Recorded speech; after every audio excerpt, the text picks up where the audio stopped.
Sobat Subi semuanya yang sudah join malam hari ini. Ada Neng Eli, ada Neng Anissa. Halo, selamat malam, Sugeng Dalu. Ya, kita bertemu lagi Sobat Subi di malam hari ini ya. Jumat 20 Mei 2022 semoga dalam keadaan baik ya. Cuacanya juga cuaca yang cerah sekali. 1 jam ke depan kita akan sharing-sharing kembali teman-teman ya, Sobat Subi semuanya.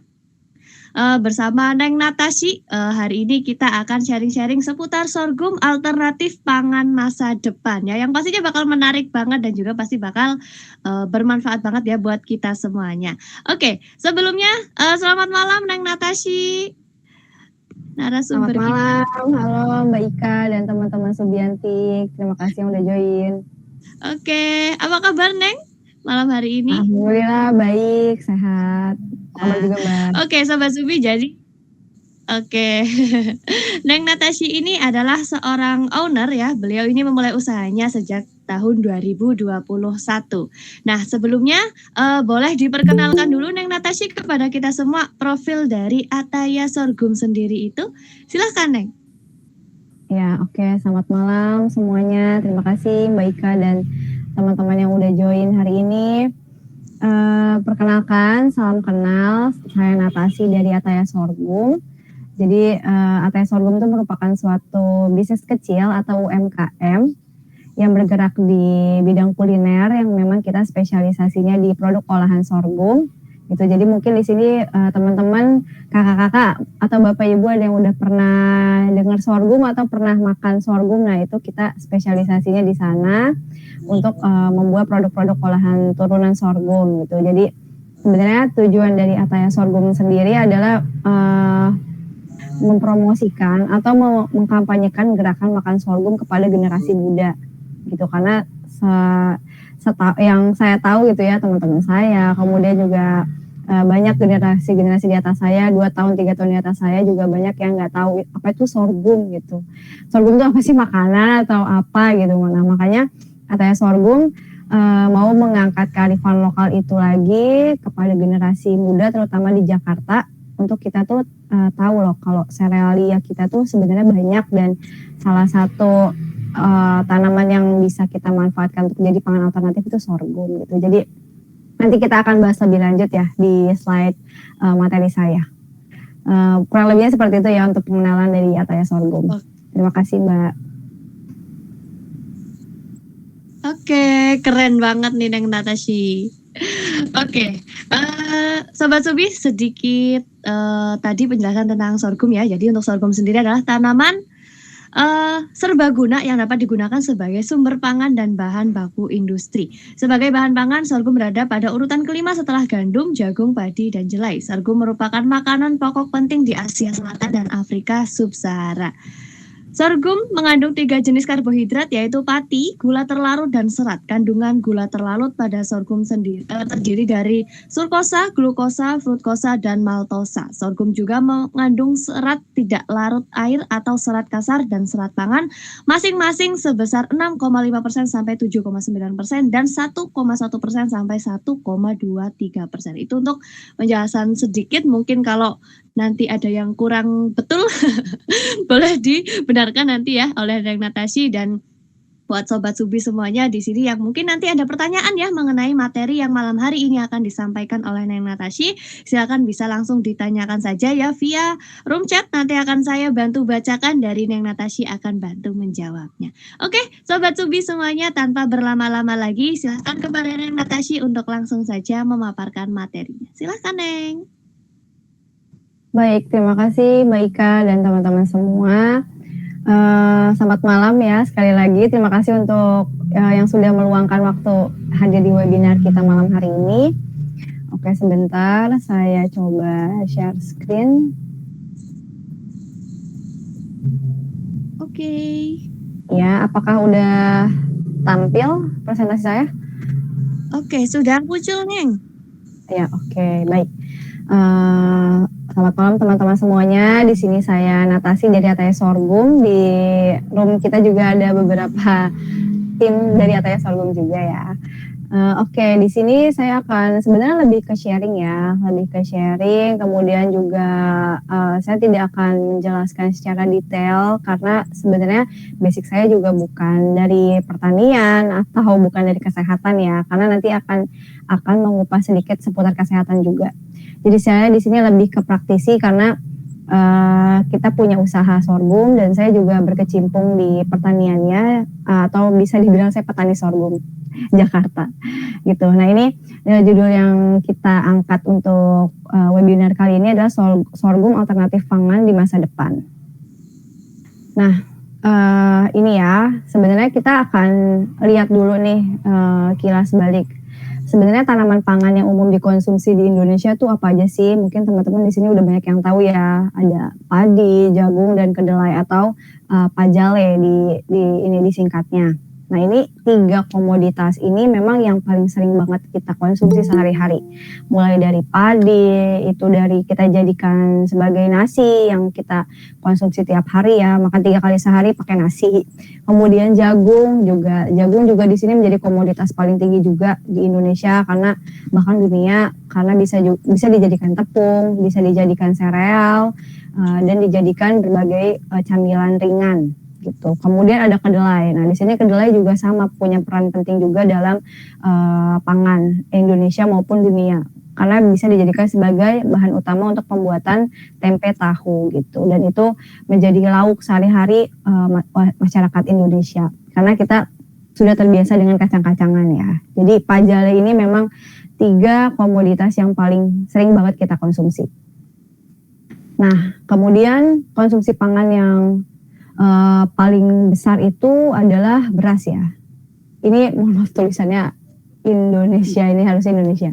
Nah ini konsumsi beras paling besar itu lebih dari 95 kg per kapita per tahun. Kemudian konsumsi terigu ya meningkat tajam 10-18 kg per kapita per tahun. Dan konsumsi pangan lokal lainnya itu relatif kecil. Jadi memang dominan kita tuh konsumsi ya pangan utamanya adalah beras dijadikan nasi gitu. Sementara pangan lokal lainnya relatif kecil seperti jagung, umbi-umbian maupun singkong maupun tanaman serealia.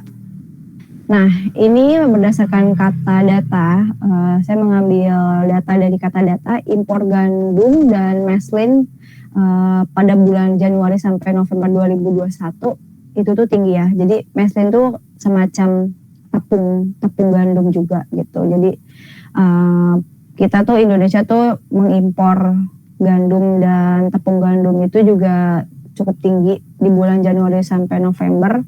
Dan yang paling banyak itu kita mengimpor dari Australia, kemudian dari Ukraina, Kanada, lainnya itu ada juga dari India, Argentina, dan Amerika Serikat. Jadi memang paling banyak tuh kita dari impor dari Australia, kemudian dari Ukraina. Nah, dari Ukraina ini, sementara Ukraina tuh beberapa bulan kemarin lagi ada perang ya antara Rusia dan Ukraina. Nah ini mulai ada efek, pasti akan ada efek dari harga gandum, kemudian dari distribusinya yang akan mengakibatkan ke harga gitu. Jadi Indonesia tuh ketergantungan sekali dengan Ukraina nih salah satunya. Kalau misalnya ini akan punya efek negatif, maka kemungkinan juga pasokan gandum yang ada di Indonesia juga akan terganggu ya, seperti misalnya mie instan kita akan jadi lebih kecil atau harganya jadi mahal, atau tepung terigunya kualitasnya akan seperti apa gitu. Nah itu makanya kita nggak boleh terlalu tergantung dengan impor. Nah kemudian impor beras juga di kuartal di tahun triwulan pertama 2015 sampai triwulan keempat 2021 Indonesia juga banyak mengimpor beras ya. Padahal sebenarnya beras Indonesia tuh nggak kalah enak dibanding beras impor gitu. Tapi sayangnya kita tetap masih harus impor ya karena kebutuhan dari untuk warga negara asing, kemudian perhotelan dan beberapa ya pariwisata seperti itu. Dan faktanya impor beras di Indonesia itu pada bulan September dan Desember tahun 2021 itu menyambat 114,45 ribu ton senilai 51,76 juta US dollar. Kemudian ya hal itu meningkat ya 24,4% dibanding triwulan sebelumnya, hanya 92 ribu ton. Dan pada tahun 2016 nih Indonesia sempat tercatat sebagai pengimpor beras terbesar mencapai 981,99 ribu ton atau 401 juta US dollar. Dan itu sayang banget ya, kenapa kita harus impor. Kita sebagai warga negara ya, saya pasti punya pertanyaannya, kenapa pemerintah mengimpor gitu, apa alasannya, apakah kebutuhan kita apakah ketersediaan sawah di Indonesia itu nggak cukup atau seperti apa, itu kita nggak tahu. Dan memang harusnya ada audiensi dengan pihak kementerian ya yang bisa menjawab pertanyaan-pertanyaan masyarakat gitu. Nah, tapi itulah faktanya. Dan akhirnya ketika kita mengkonsumsi hanya satu panganan gitu ya, diseragamkan akhirnya semua makan beras dan kurangnya diversifikasi, maka terjadilah penyakit-penyakit pada manusia gitu ya, terutama pada anak, yaitu penyakit stunting. Penyakit stunting itu penyakit kekurangan gizi ya atau kekerdilan gitu. Jadi umumnya rentan kepada anak-anak. Jadi mereka tuh tinggi prevalensi stunting dalam jangka panjang akan berdampak pada kerugian ekonomi bagi Indonesia. Nah, nanti kita akan lihat angka dari stunting, tinggi badan menurun di Provinsi DKI Jakarta. Ini berdasarkan data dari Kementerian Kesehatan tahun 2021. Ini untuk wilayah DKI Jakarta. Jadi yang paling terendah itu Jakarta Timur 13,3, kemudian disusul Jakarta Selatan, Jakarta Barat, Kepulauan Seribu, Jakarta Pusat, dan yang terakhir Jakarta Utara. Nah, itu di 20,4. Sementara standar dari WHO itu harusnya 20%. Nah, ini kita di Jakarta Utara masih lebih dari 20%, yaitu 20,4 gitu. Tapi kalau misalnya dipukul rata-rata di DKI 16,8. Sebenarnya di bawah 20% rata-rata dari WHO gitu. Dan itu memang masih tetap harus diturunkan karena Presiden Jokowi menargetkan kita bisa turun di 14% gitu. Nah, kemudian untuk tingkat provinsi ini ada ya, dari NTT ini paling tinggi 37,8, kemudian Sulawesi Barat, kemudian juga di Jakarta kita bisa lihat 16,8, itu masih termasuk masih rendah ya. Setelah Bali itu 10,9, tapi lagi-lagi Indonesia masih jika dirata-ratakan masih 24,4%, dan itu masih tinggi, jadi masih harus di bawah 20%. Gitu. Nah, kemudian sebenarnya apa sih yang menyebabkan pangan kita itu aja gitu. Nah, ini sebenarnya tantangan pangan di Indonesia sih. Karena pertumbuhan populasi kita semakin meningkat, kemudian dinamika urbanisasi dan konversi lahan pertanian juga semakin masif, dan dinamika produksi dan konsumsi juga semakin tinggi, dan adanya perubahan iklim. Nah, ini yang paling terasa ya, perubahan iklim. Dan itu perubahan iklim itu sangat terasa banget kepada para petani. Jadi yang harusnya mereka tanam jagung misalnya, mereka udah harus panen, tapi karena cuacanya berubah jadi musim hujan terus, akhirnya banyak yang gagal panen. Kemudian buah-buahan juga, sawah juga terjadi hama yang mulai aneh-aneh gitu, serangan burung yang bukan pada waktunya dan lain-lain gitu. Nah, itu yang paling terasa banget ada di perubahan iklim juga. Nah, ini akan mengakibatkan implikasi populasi bertambah ya. Kemudian sumber daya lahan juga terbatas. Nah, ini tadi sawah kita semakin sedikit, kebun-kebun kita semakin sedikit, dijadikan perumahan atau jalan raya gitu ya. Jadi mungkin teman-teman banyak yang pernah ngelihat di pinggir-pinggir tol yang dulunya itu sawah tapi sekarang berubah jadi perumahan. Nah, itu kan adanya konversi lahan ya. Kemudian iklim yang tidak ramah yang tadi saya sampaikan. Dan pertanyaannya, bagaimana sih kita memenuhi kebutuhan pangan di masa mendatang? Nah, itu nanti akan kita jawab pertanyaannya. Tapi kita balik lagi dulu nih ke sini, ke Indonesia gitu. Sebenarnya Indonesia tuh punya keanekaragaman hayati yang tinggi. Karena kita tuh diapit di antara 2 benua dan 2 samudra, dan menjadi sumber keragaman hayati karena kita dilewati sama garis Wallace dan Weber. Nah, kemudian juga Indonesia itu dilewati 2 cincin api atau ring of fire gitu. Jadi hutan, lautan kita itu dikelilingi sama cincin api yang mana ketika suatu daerah dilewati cincin api itu pasti daerah itu subur. Nah makanya daerah-daerah yang ada gunung-gunung berapi itu pasti subur, daerah Malang, kemudian Kalimantan, kemudian daerah Jawa, pokoknya daerah-daerah yang dilewati cincin api itu pasti daerahnya subur. Dan Indonesia juga punya 17.000 pulau yang tentunya memiliki spesialisasi botani ya. Spesiasi botani yang banyak. Dan Indonesia juga tinggi akan sumber karbohidratnya. Kita punya 72 varietas. Kemudian punya 100 varietas kacang-kacangan dan 450 varietas buah-buahan. Nah, kenapa kita harus konsumsi sumber pangan lain selain beras dan gandum? Nah, ini kita balik lagi karena agar tidak ada ketergantungan pada saat barang langka atau adanya bencana alam dan peperangan. Jadi kita memang harus punya security food sendiri, food security. Supaya pada saat ada bencana alam atau peperangan atau pandemi, pada saat pandemi kemarin kita tuh nggak kewalahan untuk cari impor di negara lain gitu. Kita punya ketahanan pangan sendiri gitu, dan membiasakan tubuh juga untuk mencerna pangan lainnya dan kebutuhan gizi seimbang bagi kita gitu. Kadang makanya kita makan tapi sebenarnya kayak kok kita makan gitu ya, selalu makan tiga kali sehari tapi kayak badan kita tuh nggak, kurang fit, terus juga kita kayaknya nggak sehat, obesitas. Nah itu mungkin gizinya yang kurang seimbang. Apakah kita makan makanan yang sesuai dengan gizi yang kita butuhkan atau enggak? Nah kadang kita lupa di hal-hal tersebut. Nah padahal sebenarnya diversifikasi pangan kita tuh banyak banget.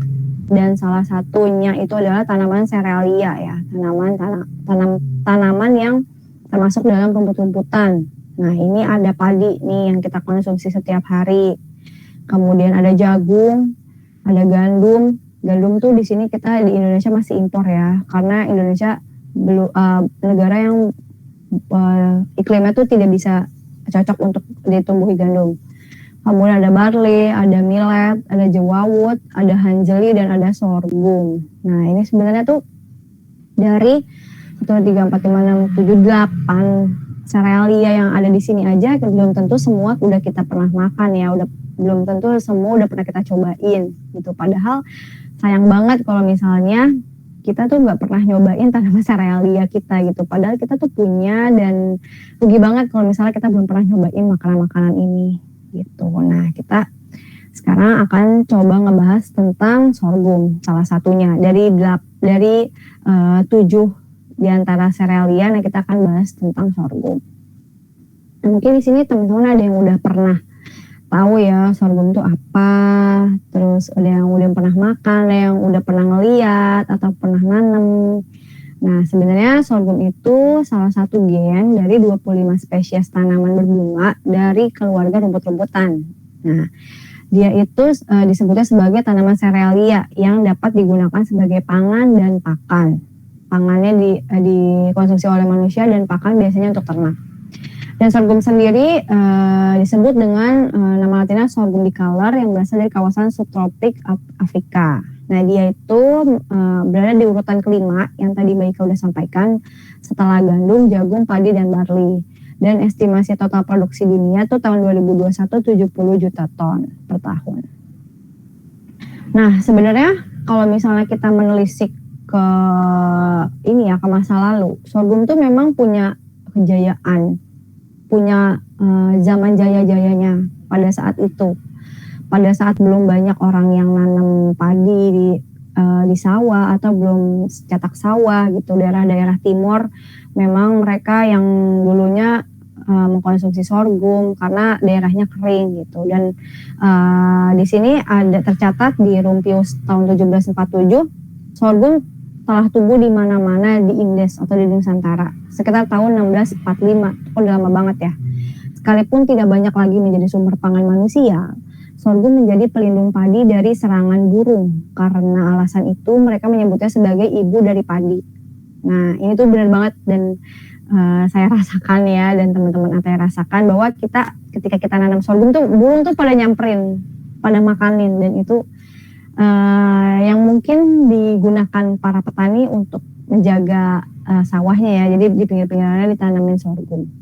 Dan pada The History of Java tahun 1817, Raffles menulis sorghum sebagai tanaman populer di lahan kering di Jawa. Selain dikonsumsi sebagai makanan, banyak difermentasi menjadi bahan minuman beralkohol gitu. Karena dia punya sifat alkohol juga, bisa dijadikan semacam wine gitu. Nah, kalau di daerah sendiri banyak banget nama-nama lokal dari sorghum. Kalau di Sunda ada yang bilang gandrum, terus ada yang bilang degem. Kalau di Jawa nih, mungkin teman-teman ada yang udah pernah dengar cantel ya, cantel, jagung pari, jagung mutri. Terus kalau di Madura oncer, Minangkabau gerai. Terus di Bugis namanya bata, kalau di Flores namanya wata blolong. Terus kalau di Sumba namanya watar hamu, di Lembata namanya watar holo, dan kalau di Rote disebut dengan jagung rote. Jadi sebenarnya penamaan lokal sorghum itu beda-beda. Sorghum itu sebenarnya nama umum yang yang disamaratakan semua negara menyebutnya sorghum karena itu nama dari salah satu nama ilmiah sorghum bicolor. Nah, kemudian 4 jenis utama di Indonesia nih berdasarkan pemanfaatannya. Kalau biji sorghum tentu dijadikan pangan ya atau pakan. Kemudian sorghum manis atau seed sorghum itu bisa dijadikan sebagai sirup, alkohol. Kemudian juga sorghum sapu nih memang ada salah satu varietas broom sorghum itu bisa dijadikan sapu, sikat, dan itu udah ada salah satu perusahaan di Indonesia UMKM juga dan udah mengekspor keluar untuk dijual dijadikan sapu dan sikat. Itu untuk jenis varietas tertentu ya, sorghum varietas tertentu. Dan untuk sorghum rumput atau grass sorghum bisa dijadikan pakan ternak. Dan umumnya kalau di Indonesia itu dikenal dengan varietas bioguma 1, 2, 3, terus ada super 1, super 2, suri 3, suri 4, malang, kawali, numbu, samurai hitam, dan lain-lain. Nah, sebenarnya kalau misalnya ditanya syarat tumbuhnya apa sih? Nah, si sorghum sendiri tuh bisa pada lahan relatif kering, tidak perlu irigasi atau tegalan. Jadi dia cocok banget untuk tumbuh di daerah-daerah kering, daerah-daerah yang tropis, seperti daerah Nusa Tenggara Timur, Papua, dan daerah-daerah kering lainnya. Kemudian dia juga tidak membutuhkan curah hujan yang tinggi gitu, dan dia bisa tumbuh di ketinggian 0 sampai 700 meter mdpl gitu. Di Sukabumi masih bisa tumbuh karena tidak terlalu dingin gitu. Kemudian juga jarak tanamnya di sini 75 kali 25 cm. Bisa ditumbuhi 55.000 pohon dalam 1 hektar, atau untuk ukuran 75 kali 20 cm 65.000 per hektar. Dan sorghum sendiri tuh bisa sekali tanam itu bisa 3 kali panen. Jadi per 4 bulan tuh kita bisa panen. Panennya tuh hitungannya 105 hari. Kurang lebih 3 sampai 4 bulan. Gitu. Dan tanaman sorghum juga merupakan tanaman yang mampu beradaptasi dengan perubahan iklim nih. Karena sekarang iklimnya udah mulai acak-acakan nih, kebalik-balik, sorghum tuh bisa beradaptasi di cuaca ekstrim seperti sekarang ini. Nah, ini ada pemberdayaan petani sorghum juga ya. Jadi kita membantu ketika kita mengkonsumsi pangan sorghum, kita juga telah membantu petani-petani yang ada di daerah gitu. Karena sebenarnya banyak juga sih petani sorghum yang ada di daerah, tapi mungkin karena demand-nya rendah, akhirnya ya banyak yang tidak minat untuk berkecimpung di budidaya sorghum. Dengan kita mengkonsumsi sorghum, kita telah memperdayakan petani sorghum di daerah. Seperti itu. Nah, kemudian kita akan bertanya lagi nih, sorghum tuh dapat dijadikan apa sih? Nah, ini tuh dua olahan yang benar-benar luar biasa ya. Bisa dimanfaatkan jadi apa aja. Bisa dijadikan nasi tentunya sebagai pengganti beras. Kita bisa mengkonsumsi nasi sorghum setiap hari, setiap kita makan, atau kalau misalnya mau belajar dulu kita bisa mencampur dengan beras nasi yang biasa kita makan gitu. Jadi di mix aja. Kemudian tepung sorghumnya juga bisa dijadikan berbagai macam produk turunan gitu. Nah, yang nanti kita akan bahas. Nah, sebelum kita bahas produk turunan, saya akan jelaskan dulu tentang manfaat sorghum bagi kesehatan. Nah, sebenarnya di sini saya membantu untuk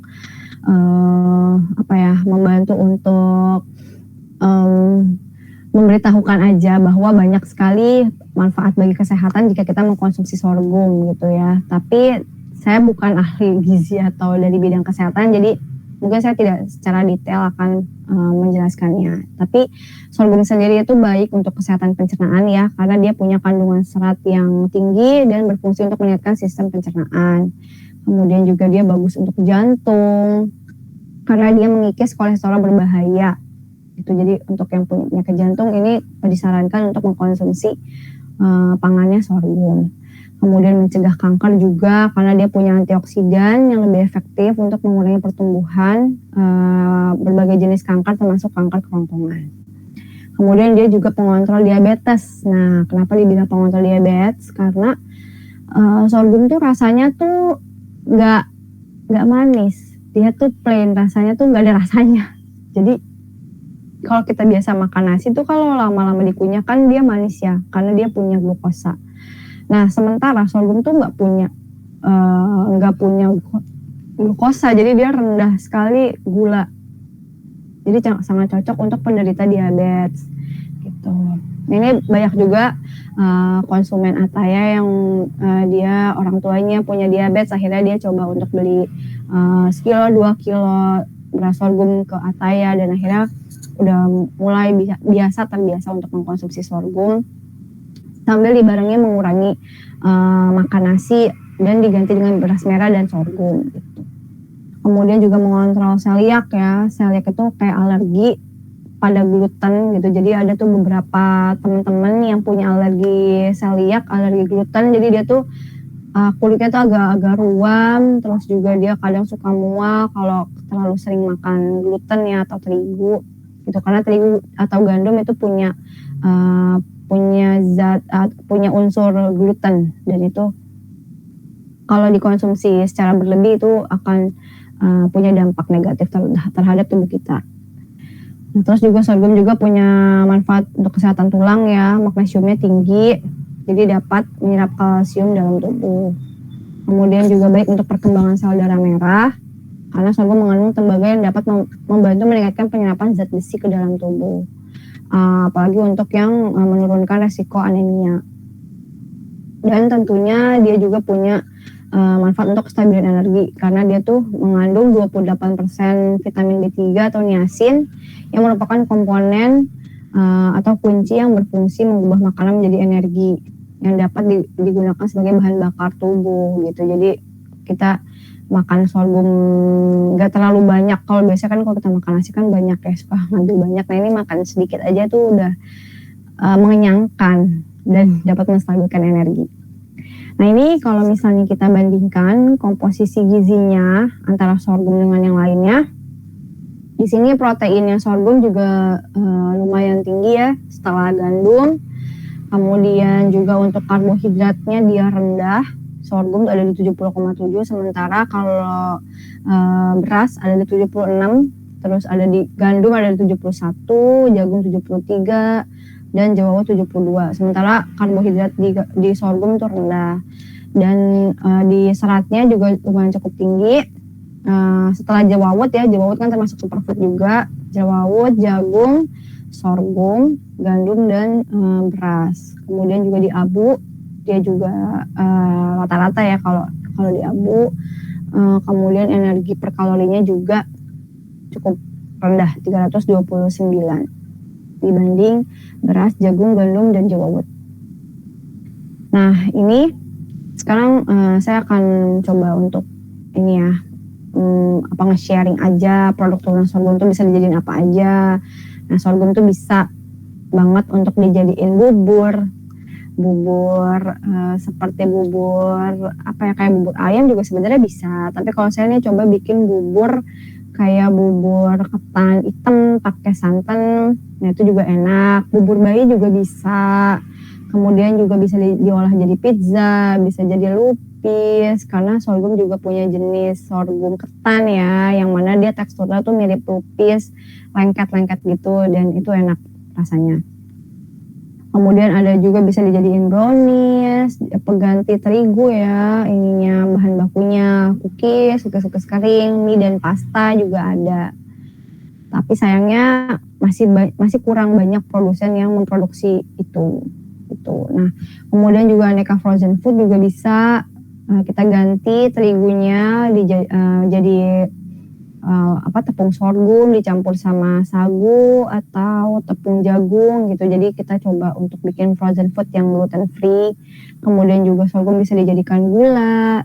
Nah, gula ini tuh didapat dari batangnya. Jadi jenis sorghum yang sweet sorghum itu batangnya manis. Bisa diolah, diperas ya menjadi gula dan sirup. Gitu. Kemudian juga bisa jadi tempe. Jadi sorghum tuh karena dia bentuknya kayak kacang-kacangan tuh bisa diolah jadi tempe. Saya pernah bikin tempenya, cuman waktu itu masih kurang bagus karena raginya masih kurang oke. Nah ini, tapi teman saya ada juga yang udah pernah nyoba dan itu berhasil. Terus juga bisa jadi pop sorghum atau popcorn juga. Jadi banyak banget deh olahan-olahannya. Gitu. Kemudian Ataya sorghum ya, ini kita masuk ke Ataya sorghum, salah satu usaha saya. Sebenarnya Ataya sorghum itu didirikan atas visi dan misi pengalaman saya waktu saya melakukan pemberdayaan masyarakat di Kabupaten Malaka di NTT. Kita tuh sebenarnya visinya mengangkat kearifan lokal ya, pangan sorghum ke anak muda, mempopulerkan gerakan ayo makan sorghum untuk bisa menciptakan produk-produk inovatif ya berbahan dasar sorghum. Kemudian misi kita juga menciptakan makanan kreasi enak, bergizi yang dapat dinikmati oleh semua kalangan. Gitu. Teh sorghum punya tujuan ke sana. Dan kita juga punya kebun percontohan di daerah Jakarta Utara dan daerah Jakarta Selatan, ada di Pantai Indah Kapuk dan daerah Jagakarsa. Nah ini ada beberapa contoh foto-foto waktu panen sorghum, terus ada juga foto-foto petani kita, KTH, kelompok tani hutan, dan ada kebun sorghumnya. Nah kemudian produk Ataya sorghum kita tuh menjual beras, tentunya beras sorghum, tepung, cookies, kemudian ada brownies juga, ada minuman sorghum milk brown sugar, terus yang nanti mau kita buat ada mie sorghum nih. Rencananya kita akan kerjasama dengan salah satu balai besar pertanian yang ada di Bogor. Kita mau coba untuk bikin mie sorghum dan pasta, yang mana sebenarnya sasarannya lebih ke anak-anak karena rencananya kita pengen bikin mie sehat gitu. Jadi mie yang gluten free yang bisa dikonsumsi oleh teman-teman yang punya alergi gluten ya atau autoimun.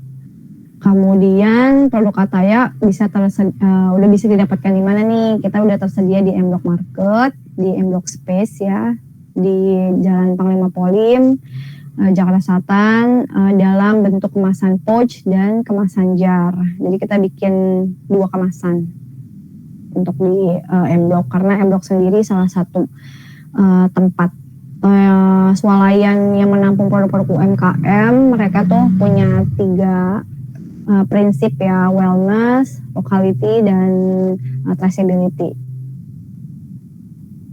Kemudian kita juga ada di Alami Bulk Shop di Jagakarsa di Jakarta Selatan, salah satu toko bulk shop ya, menjual bahan-bahan curah. Jadi kita juga ada cookies sorghumnya di sana. Gitu.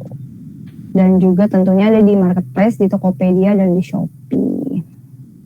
Ini rumah produksi kita ada di Jalan Rawa Indah, Jati Cempaka, di Pondok Gede. Kemudian ada email dan sosmed dan marketplace kita di @atayasorghum. Kalau teman-teman berminat untuk main ke rumah produksinya, boleh banget, kita bisa sharing-sharing seputar sorghum, atau main ke kebun kita juga boleh. Oke, mungkin sekian presentasi dari saya. Terima kasih atas perhatiannya. Dan nanti akan kita lanjut di pertanyaan jawab. Terima kasih, saya kembalikan ke Mbak Ika. Oke, keren banget ya. Di situ sudah ada penjelasannya tadi teman-teman ya, itu dari awal. Itu bener-bener banget ya, dari awal sorghum ya. Terus juga ada apa tadi apa contoh-contoh produksi dari Ataya sorghum juga ada dijelaskan di situ, itu keren banget. Nah, dari Neng Natashi nih. Itu kan kita kan ada beberapa tadi ya, ada gandum, ada jagung dan juga ada beberapa tanaman yang lain. Alasan dari Neng Natashi memilih sorghum itu apa sih, Neng? Oke. Iya Mbak, sebenarnya kalau ditanya alasan, sebenarnya itu berawal dari pengalaman ya. Pengalaman saya waktu saya mendampingi kelompok pemberdayaan masyarakat atau mama-mama di Kabupaten Malaka di NTT. Pada saat itu saya bekerja di salah satu perusahaan swasta di bagian CSR. Waktu itu kita mau bikin program pemberdayaan masyarakat. Nah pada saat itu tuh saya tuh dan tim mapping, social mapping ke daerah itu, ke desa Lawalu, Rabasa, mencari apa sih kearifan lokal yang ada di sini, pangan lokal yang ada di sini yang udah mulai punah. Nah ketemulah kebun sorghum gitu, dan akhirnya kita nanya-nanya sama orang lokal di sana. Oh ya dulu tuh sorghum tuh pernah ditanam besar-besaran di sini kakak, katanya. Pernah waktu zamannya Menteri Dahlan Iskan pernah ditanam ratusan hektar, katanya bakal diserap sama salah satu perusahaan mie terbesar di Indonesia, tapi ternyata proyeknya gagal dan tidak terserap oleh perusahaan tersebut gitu. Dan akhirnya petani kecewa, terus mereka buang sorghumnya ke jalan-jalan, terus ngejual ke jadi pakan babi, dibuang-buang gitu ya. Mereka marah dan akhirnya yang mereka rugi gitu. Nah dari situ saya jadi kayak mikir, sayang banget ini sebenarnya superfood loh, dan ini tuh harganya mahal kalau misalnya di Jakarta, tapi kenapa di sini mereka nggak mau makan, karena mereka punya anggapan bahwa yang makan sorghum itu orang miskin gitu. Jadi generasi mudanya udah nggak mau makan lagi sorghum, mereka lebih pilih makan nasi karena gengsi dibanding makan sorghum. Sementara yang makan sorghum itu nenek-nenek, kakek-kakek, ina-ina mereka gitu. Jadi saya dari situ kayak pengen nih membawa sorghum ini ke Jakarta supaya jadi populer lagi gitu.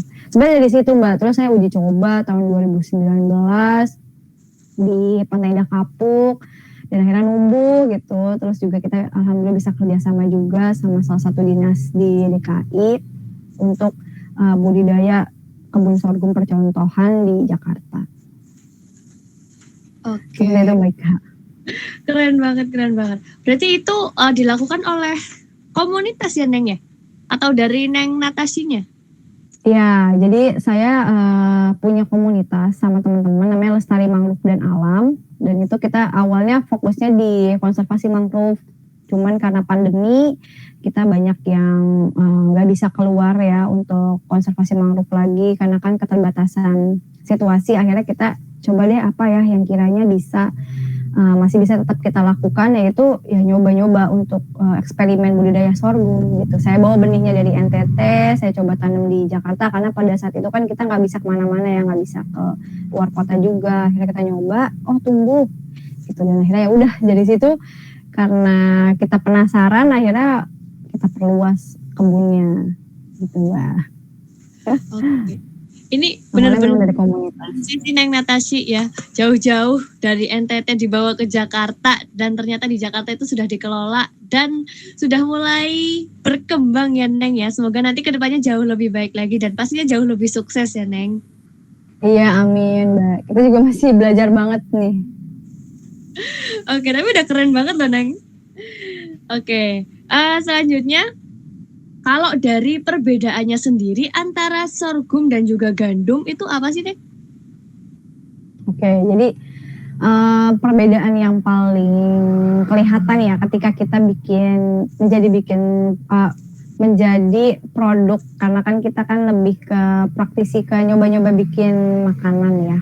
Yang paling jelas sih kalau tepung terigu itu atau gandum itu kan dia punya gluten, sementara sorghum itu nggak ada glutennya, gluten free. Jadi memang dia nggak punya daya kenyal, nggak kayak terigu. Kalau terigu kan kita kasih air aja dia jadi kenyal kan. Kalau kita bikin gorengan, bakwan atau pisang goreng itu kan lebih gampang kan ininya pisangnya mungkin terlumur sama si tepung terigunya. Sementara kalau sorghum tuh enggak, dia jatuhnya tuh ambiar gitu, hasil akhirnya ambiar. Makanya memang harus dikombinasikan dengan tepung-tepung gluten free lainnya seperti tepung maizena atau tepung mokaf atau tepung pisang gitu. Jadi yang paling kelihatan itu ya glutennya, karena sorghum nggak ada gluten free. Oke. Seperti itu, Mbak. Oke, ya. Kalau selama ini nih, mungkin kalau dari testimoni ya dari customernya Ataya yang sudah berlangganan nih dengan Ataya, kalau dari tepung sorghumnya sendiri itu biasanya digunakan untuk apa saja sih, Neng Natashi? Ya, kalau untuk tepung sorghum kita memang sejauh ini kita banyak gunakan untuk menjadi cookies ya. Paling banyak kita gunakan untuk menjadi cookies, kue kering. Kemudian juga kita bisa gunakan untuk jadi pengganti kalau kita bikin brownies, pengganti terigunya.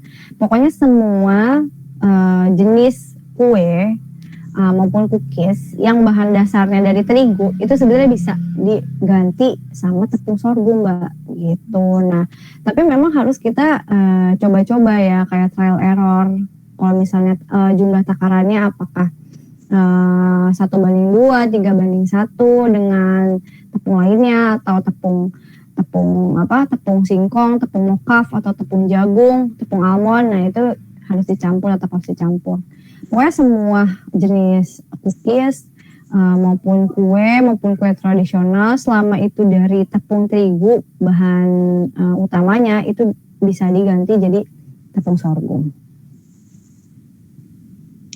Oke. Nah, Neng Natashi, mengapa sih sorghum itu dipastikan dapat digunakan sebagai pendamping beras? Ya, karena sorghum tuh kaya akan serat. Kita kan sebenarnya kan makan itu, cuman ini koreksi ya, kalau misalnya mungkin ada teman-teman dari ahli gizi yang bisa sharing juga.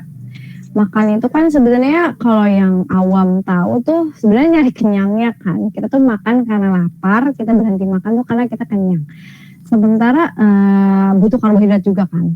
Dan zat-zat lainnya yang kita perlukan bagi tubuh. Nah, sementara sorghum itu tuh punya semuanya. Punya serat juga, proteinnya juga tinggi, terus juga dia juga kalsiumnya tinggi, ada antioksidannya gitu. Jadi kalau kita mencari kenyangnya, mencari serat, nah ini bagus banget untuk pengganti nasi karena dia tuh cepet ngenyangin, Mbak. Jadi kita tuh kalau untuk perempuan kan biasanya makannya nggak banyak ya. Itu makan pakai porsi sedikit, setengahnya kita makan nasi, itu juga cukup kenyang banget gitu. Jadi buat anak kos atau mungkin yang mau diet, nah ini cocok banget buat konsumsi sorghum gitu ya. Dan sebenarnya saya nggak menyarankan untuk konsumsi rutin gitu ya setiap hari. Kalau misalnya masih belajar, digabung aja dulu sama nasi, sama beras merah, atau sama pangan yang biasa kita konsumsi sehari-hari gitu. Baru nanti sedikit-sedikit bisa full sorghum, kita bisa makan sorghum setiap hari. Gitu, ada diversifikasi aja, ada keragaman pangan. Oke. Berarti tadi untuk keunggulannya itu seratnya itu tinggi, proteinnya juga tinggi ya, Neng ya? Betul. Oke. Terus kalau baiknya itu mengkonsumsi, mungkin kalau dari beras sorghumnya itu berapa hari sih, Neng, nasi sorghumnya itu? Ya. Sorghum tuh sebenarnya bisa pengganti seperti nasi ya. Kita makan 3 kali sehari juga cukup. Bahkan yaitu dengan porsi yang lebih sedikit dibanding kalau kita biasa makan nasi. Atau misalnya jangka panjangnya kita mau makannya setiap hari juga nggak apa-apa, karena aman banget untuk kesehatan kita, nggak ada efeknya. Bahkan kalau misalnya mau testimoni nih, saya sebagai pengkonsumsi sorghum udah 2 tahun. Dulu paling banyak tuh saya konsumsi sorghum tahun 2020 waktu pas pandemi itu, 2020, 2021 tuh saya makan sorghum hampir tiap hari gitu. Nah itu alhamdulillah berat badan saya stabil, terus juga nggak gampang nggak gampang, maksudnya kita tuh karena mengkonsumsi sorghum nggak malas gerak. Karena kalau misalnya kebanyakan makan nasi kan kadang kita kalau udah kenyang tuh kayak malas gerak gitu ya. Nah ini kalau misalnya bisa makan sorghum tuh nggak malas gerak, terus juga kayak lebih enak aja gitu ke tubuh gitu sih. Jadi ya memang harus dicoba sih Mbak kalau misalnya pengen tahu efeknya seperti apa ke tubuh kita. Oke. Terus kalau misal nih Mbak, porsinya kalau ditambahin nih, itu ngaruh nggak sih kalau ke apa ya, supaya jadi lebih berisi gitu tubuhnya? Boleh lah ya, saya nanti tertarik deh. Boleh banget. Boleh kalau misalnya porsinya kurang gitu ya. Kalau misalnya makan sedikit boleh makan banyak. Terus lebih bagus lagi kalau misalnya kita bisa variasiin juga sama serealia yang lain ya, kayak jali-jali atau hanjelit, terus sama nasi jagung gitu. Jadi kita seminggu tuh makannya tuh macam-macam gitu loh, nggak cuma nasi aja setiap hari. Tapi seminggu itu tuh ada yang kita kombinasiin, entah itu beras merah atau sorghum atau kacang-kacangan gitu. Dikombinasiin, di mix juga boleh. Oke. Bisa deh ya, besok-besok dicoba. Ya. Oke, selanjutnya, kenapa sih Neng Natasi sorghum itu dikatakan sebagai tanaman yang memiliki produktivitas tinggi? Ya, karena dari 1 hektar kita tanam itu bisa optimum di 4 sampai 6 ton hasil panennya gitu. Dan sorghum itu tanaman yang bandel Mbak. Jadi teman-teman nih kalau misalnya tanam sorghum aja 1 biji di depan rumah yang ada halamannya ya, yang dia tuh bisa ya sebenarnya di pot juga tumbuh itu bakal bisa tumbuh tinggi. Pokoknya tuh karena kayak jagung kan tinggi gitu. Jadi produktivitasnya tinggi, apalagi semakin kita kasih pupuknya bagus, kasih pupuk organiknya bagus, pestisidanya juga nabati, terus juga perawatannya lebih intensif lagi, itu akan semakin bagus ininya, hasilnya semakin meningkat, bisa di maksimal 6 ton per hektar gitu. Karena dia tanaman bandel, jadi bisa ditanam di mana aja. Oh, oke. Mau nanya dong, boleh nggak? Oh, boleh sekali Pak DJ, silahkan. Sorry ya, baru aktif. Mbak, siapa? Natasi. Ya. Salam kenal ya, Ya. salam santun. Dari Jogja. Oh ya, Ya, salam kenal Pak. Saya ini kan juga cukup mengapresiasi alternatif nasi gitu loh. Indomie maksudnya. Enggak, maksudnya begini. Ini kan dari data statistik itu orang Indonesia sebenarnya sudah mulai beralih dari nasi ke yang lain gitu dalam 2 dekade terakhir gitu. Ini kita bisa ukur dengan angka penjualan mie instan di Indonesia ya.